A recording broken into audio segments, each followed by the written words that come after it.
We'll start the topic today of colorectal diseases. So, what we are going to teach you in this topic, we'll be seeing the anatomy of the large intestines and the range of the conditions. What are the diseases which affect the large intestines? We will understand the etiology and pathology of the few common disease processes. We will see the principles of investigations, diagnosis, how to diagnose these conditions, the principles of surgery, how we operate, and if these conditions present in acute form, how we are going to manage. So these are the few important topics what we are going to tell you in the uh, following lectures. So most common are the tumors, both benign and malignant. These are the most important portion of this whole of the topic of colorectal disease, especially the malignant part. Then the inflammatory bowel disease, the diverticular disease, the intestinal obstruction due to the large gut issues. That is also a very, very important topic. Few other benign conditions which we'll be touching at the end. And what are the colostomies? These are the important questions which can be asked in the examination. And few topics regarding the operative surgery regarding the large intestine. So, as always, you all know that surgeons deal with anatomy and they play around the anatomy. So, it is very important to go back to your basic years and remember a little bit about the anatomy of the colorectal area. So, this is the viscera, the colon, which we are going to talk about. You all are familiar with this diagram. There are two vertical pipes. Third one is in the pelvis, which is also vertical. One is transverse, which is shown in the green, and one is oblique, which is shown in the golden color. So, ascending colon, the transverse colon, the descending colon, the sigmoid, and the rectum. So, cecum, ascending colon, very simple. I will not take more time in this. The transverse mesocolon is very important to understand because for surgeons, when we are dividing doing the colectomies for the colonic surgeries, this is the mesocolon in which the main vascular supply runs, and so we should be aware of this mesocolon. And the superior border is attached to the transverse colon, and the posterior border is attached near the greater mentum at the inferior border of the pancreas. So this is very important to understand. Same is the mesocolon of the sigmoid colon, which is a long inverted V-shaped structure in which the vessels called the sigmoid vessels run, and this V points and very close to the left common iliac artery. So this is very important to understand when we are operating. Now this is the very important slide, the blood supply of the large gut. You must have seen many times. So you know large gut is supplied by basically two arteries, the superior mesenteric artery, which rises from the aorta, and the inferior mesenteric artery, which also rises from the aorta. And then they divide into various branches to supply the colon. And one branch, which is a circle of Drummond, you must be remembering, which is running very close to the whole of the colonic area. So this is here you should remember what is the difference between the arterial supply of the large gut and what is the difference between the arterial supply of the small gut. The small gut, as you remember, the arcades are very small and short, but in large gut the arcades are very large and they form a marginal artery of Drummond. So this marginal artery of Drummond is very important for the surgeons because if we want to cut the colon somewhere in the sigmoid colon, so we can use this Drummond artery. We can, like, if we want to ligate the inferior mesenteric artery, the blood supply will not be compromised because of the presence of marginal artery. So marginal artery of Drummond needs to be remembered. So superior mesenteric artery divides into the iliac artery and the middle colic artery. The middle colic artery divides into a right branch and a left branch. And same is the inferior mesenteric artery divides into an ascending branch and a descending branch. The descending branch are the terminal branches which supply the sigmoid colon, and the last is the superior rectal artery which goes down into the rectum. The rectal supply is from the internal iliac artery. So from aorta, the large gut till the sigmoid gut receive its blood supply, and the rectum and below receive its blood supply from the inferior anterior internal iliac artery. The lymphatic drainage. There are three stations for the lymphatic drainage of the large gut of all the three portions. One is the epicolic and the paracolic nodes, which are sitting on the intestine itself. Then are the intermediate group, which are the ileocolic, middle colic lymph nodes, which are sitting on the arteries, named arteries, the ileocolic, the middle colic, the inferior mesenteric artery. And the root lymph nodes are present at the root of the two main vessels on the aorta, the superior mesenteric nodes and the inferior mesenteric nodes. So you can well appreciate what is the importance of these lymph nodes, because in tumor surgery, when we are going to dissect and block with the lymph node clearance, we have to remove the root of the lymph nodes. We have to ligate at the root of the aorta, where the arteries originate, and all the lymph nodes, the superior mesenteric, the intermediate group, and the epicolic and the paracolic lymph nodes has to be removed. This is an important point, because if you leave any lymph nodes, the chances of recurrences are more. So more you clear, the more good resection it is, the more the tumor burden has decreased. Another vertical tube lying down in the pelvis is the rectum, and usually we divide into three parts: the upper 1/3, the middle 1/3, and the lower 1/3. And rectum, as you know, has lot of curvatures. It is an S-shaped structure. These curvatures is also important for the surgeons. In the upper part, it has a sacral flexion. It is convex backwards. So when we are going to do some surgery here, we have to identify this curvature, and we have to identify and dissect between the sacrum and the rectum. And same is the lower portion. When there is a posterior-inferior angle, when it opens into the anal canal, this angle has to be remembered, because in some certain surgeries we come from the anus to remove the rectum part of the lower part of the rectum. Okay, so this is another diagram showing the lateral flexures, and there are three lateral flexures: the superior, the inferior, and the intermediate, depending upon the folds of the rectal folds. Okay, so rectum has different relations in males, and it has different relations in the female, the anterior side. So in the upper part, in males, there would be rectovesical pouch, which contains the coils of the small bowel and the sigmoid cord. And in the lower part, there will be unibladder, the prostate, the seminal vesicles, obviously.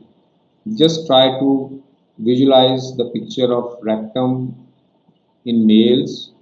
What should be the anterior part of, what should be the anterior relation in males?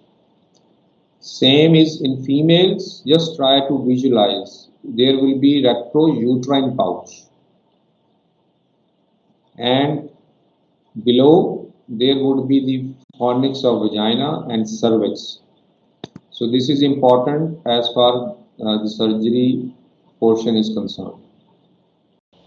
There are three rectal arteries. The proximal part, as I told you, is supplied from the femoral branches of the internal the inferior mesenteric artery, which forms the middle and inferior rectal arteries coming from the internal iliac artery, and from below the lowest most portion of the rectum is supplied by the anorectal junction and the anal canal. The lowermost portion is also important to understand that there is an anastomosis between the superior and inferior rectal collateral circulation, so that you also know there is a condition, hemorrhoids. The hemorrhoidal arteries are basically, these are the arteries which are called as the hemorrhoidal arteries, which are present and supply the lower portion of the rectum. So how does a patient which presents to you with the colonic problems? So they can present in emergency situation or they can present to OPD in elective situation. So in emergency, they can present with intestinal obstruction. So we'll be later on seeing on what are the common causes of intestinal obstruction related to the large gut. And they can also come as a perforated portion of the large gut and they present as a condition which is called as peritonitis. They can present in bleeding through rectum and sometime in a certain condition the rectum prolapses out from the anus and that is called rectal prolapse. So these are the situations which brings the patients to the hospital to emergency. So we will be dealing with studying all these problems. In elective cases in OPD, they present as mass in the abdomen, altered bowel habits, bleeding from rectum, constitutional symptoms, weight loss, constipation, diarrhea, fatigue, and sometimes when the prolapse is not in serious condition, they can present in OPD setting also. So what are the common symptoms the patient has? This is a very important slide. Can you see the slide now? Yes, sir. Ji sir अब clear full है. Okay. So bleeding per rectum. This is the most important and the most common complaint the patient has when the patient comes to you with a large gut colorectal issues. So these are the few differential diagnoses of a bleeding per rectum, hemorrhage, bowel disease, carcinoma, large gut and the anus, and fissure in ano. So we will be dealing all these problems one by one. And in history, we will see when we talk about these things that how the bleeding pattern differs in all these conditions. To be very simply, just want to tell you the more brighter, the more fresh the bleed is, the more distal the part is. If it is coming from the anus, the lower rectum, the blood will be more fresh and more bright red in color. If it is coming from the cecum, from the descending colon, it is slightly mixed with the stools or slightly mixed with the stools and slightly dark in color. Then comes the condition which is called as altered bowel habit. Simply, if you see the word altered bowel habits, every person has different bowel habits. So any alteration in the bowel habits, any alteration in the timing, in the consistency, in the frequency of that personal habits is called alteration. Already every person has different habits, so there is already natural alteration in the bowel habits of different personalities, but in a single person, same person complains of change in the bowel habits, that is called alteration, and this is a very important symptom to understand and elicit in history. And these are the four conditions which we will be studying that this alteration in bowel habits happens in the cancer, in the inflammatory bowel disease, the verticular disease, and sometimes in celiac disease. Then comes a word which is called as tenesmus. A patient complains of incomplete evacuation, sense of incomplete evacuation. Patient goes into the toilet and he always feels that there is something coming, but it is not coming, and he feels the rectum is not empty. So this is because of these problems: inflammatory bowel disease, the cancer, and the muscular disorder. So you see, these first three complaints are the most important, and the colorectal carcinoma is among the differential diagnosis of all of these three complaints. Then constipation. There is a decreased frequency. The other is patient complains of increased straining and difficult to evacuate. That is also comes under the headings of constipation. So again, cancer comes, some sort of obstruction comes in certain hernias which causes obstruction. Constipation can happen, and it can be due to some other non-specific causes, but we are just right now we are concentrating on the colorectal problems.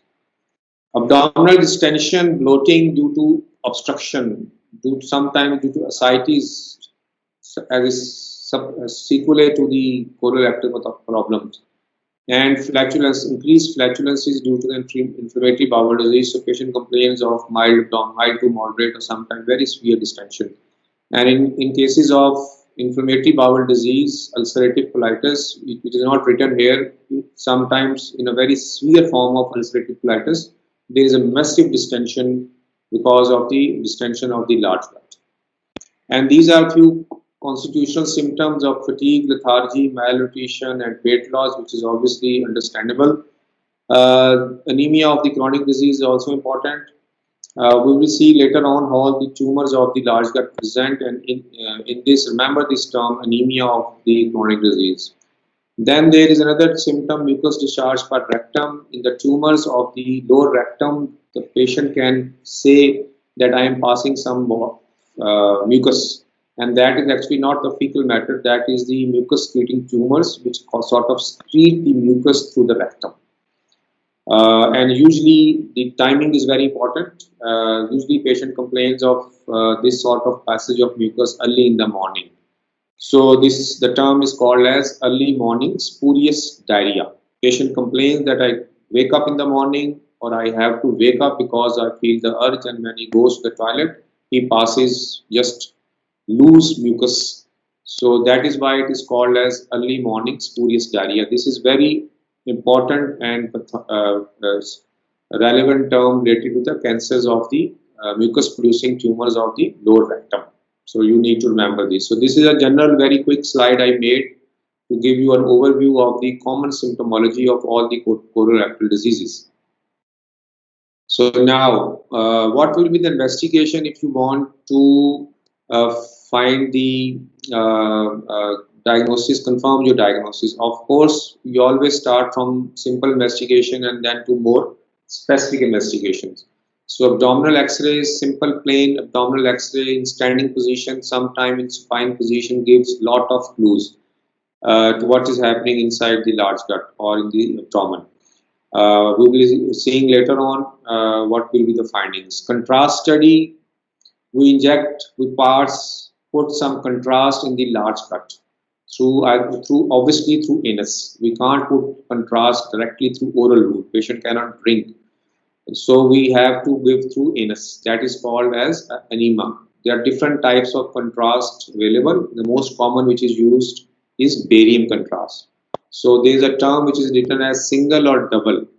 Okay, so barium is the most common contrast agent used to delineate all of the problems of the small gut, the large gut, the esophagus, and the stomach. So obviously, the proximal upper gut patient will drink the barium, and in the for colorectal area, the patient will be given through the enema through per rectally. So double contrast may we put barium and we mix it with air. So the second contrast agent is air. So we inject some air and we inject some barium. So it gives you a very nice view. So that is called as double contrast study.